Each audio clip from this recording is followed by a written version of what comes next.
Good morning, dear hearts. We are on lesson 92. Please subscribe. We have a theme of sorts that is started with yesterday's lesson, today and then tomorrow. And the theme, if you will, is light. Yesterday's lesson, miracles are seen in light. Today, miracles are seen in light. Light and strength are one. And tomorrow's lesson, light and joy and peace abide in me.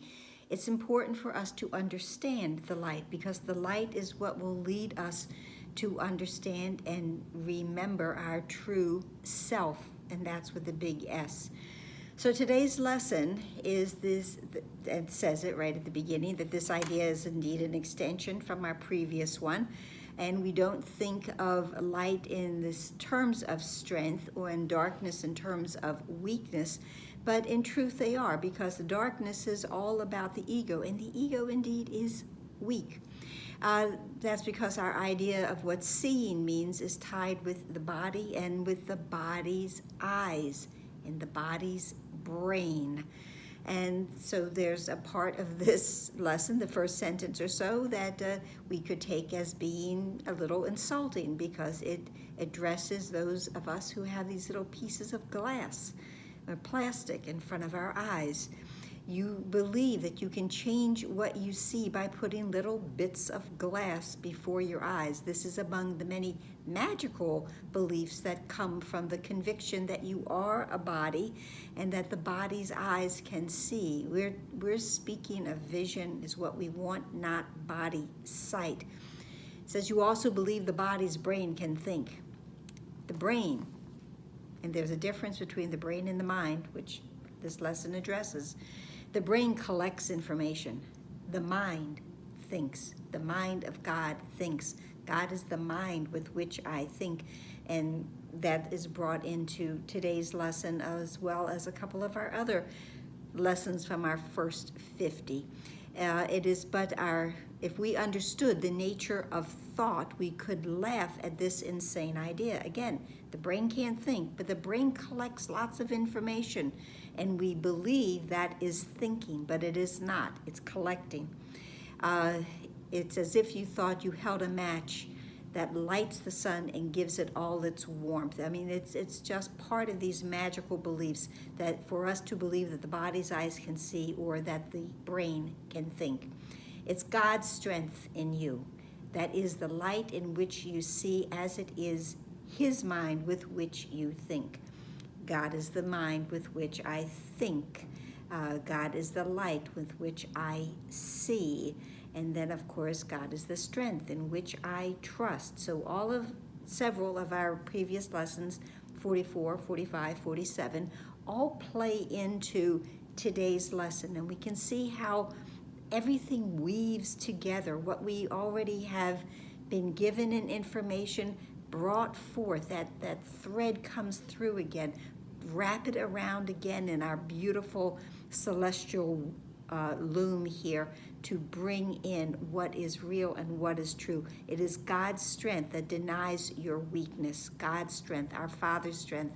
It's your weakness that sees through the body eyes, peering about in darkness to behold the likeness of itself. We look only upon what we are through the ego eyes, the ego brain. And what do we see? We see the small, the weak, the sickly, the dying, those in need, helpless and afraid, the sad, the poor, the starving, and the joyless. These are seen through eyes that cannot see and cannot bless. With Christ's vision, we see truly, and we are able to bless because we have been healed. We are healed and we can heal. We are blessed and we can bless. Strength, God's strength overlooks those things. There's lots of activity upstairs. I think they're having Easter lunch. But the strength of God looks beyond the appearances. It says in the book, past appearances, but that could be confusing. Past appearances, things that are already gone, well, yes, they are, but God's strength doesn't worry. It isn't involved with that. God's strength and God's vision sees beyond what the appearance is to go to see the light. It sees beyond the clouds, beyond the walls, beyond the curtains that we have been speaking of so recently.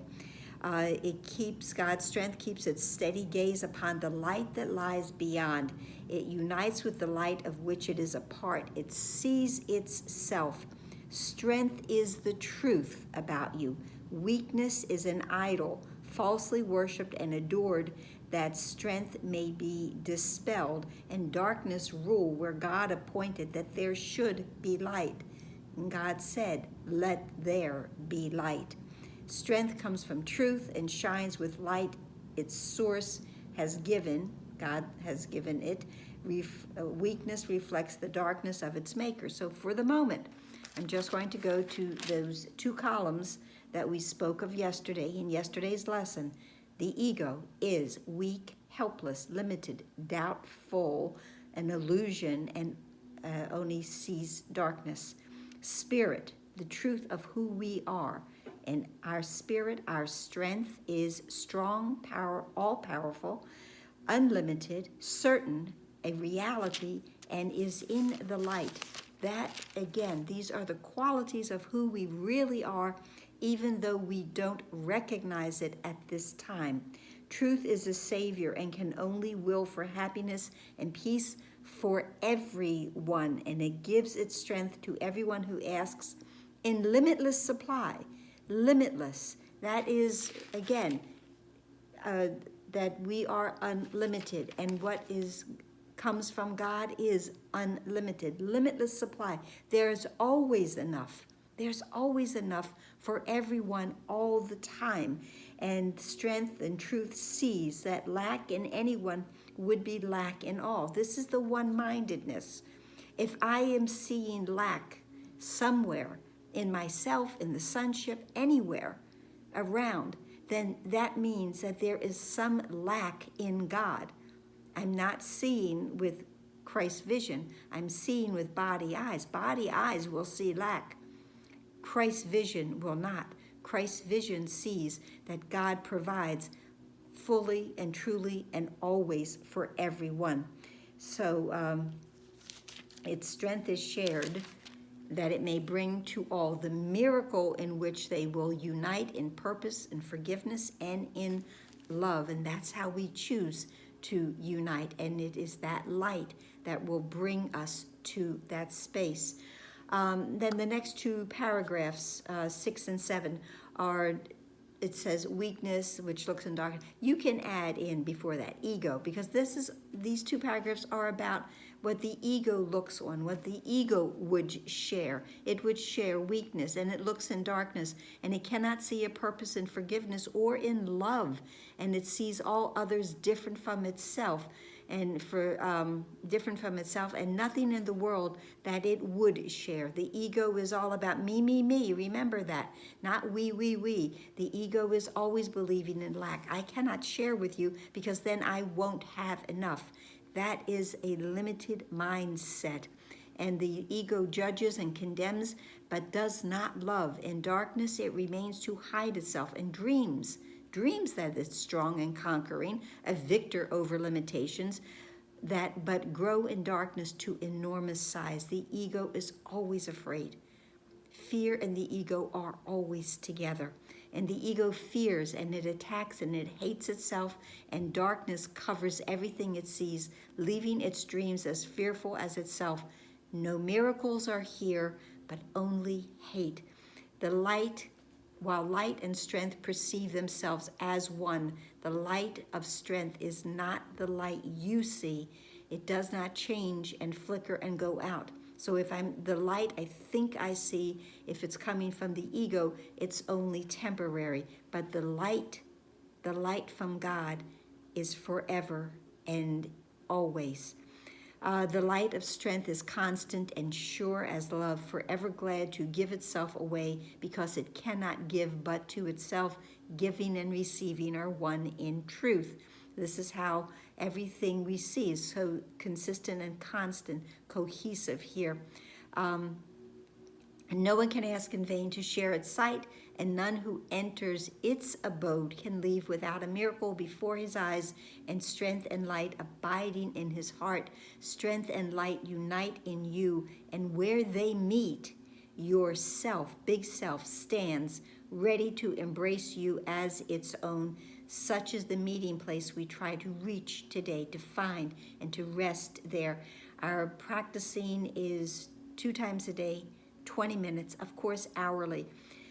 What the practicing is telling us we are to do today, and it doesn't use the word meditation, but it truly is, to get to that meeting place where truly what we're doing is to meet the big self and the little self and join us together, the meeting place of self and self, where light and strength are one.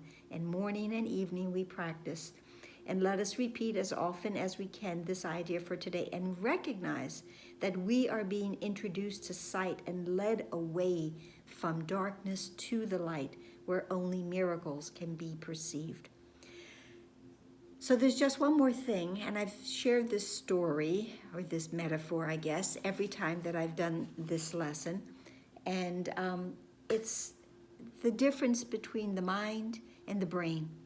And we have a wonderful example with the Wizard of Oz and the Scarecrow. Because the Scarecrow is going to Oz because he wants a brain. He wants to collect information, truthfully. He thinks he needs a brain. But throughout the journey to Oz, he demonstrates that he is one-minded, because all of his actions are done for the good of everyone. And he even goes as far as to try himself to protect one of his traveling companions. He has a mind. He knows of oneness. So when he is bestowed with a diploma from the wizard, and he starts to spout out equations of science and math, well, now he has that brain, but he already had a mind, because he already knew the importance of being at one, in union with everyone, all of his traveling companions. And that's it for today. So I hope this helped. Please like, please share, please subscribe, please comment, please smile, please pray, and breathe in and out. It feels so good. And try to reach that light today and connect with your strength, which is so much greater than any of us can understand or believe at this moment. Namaste.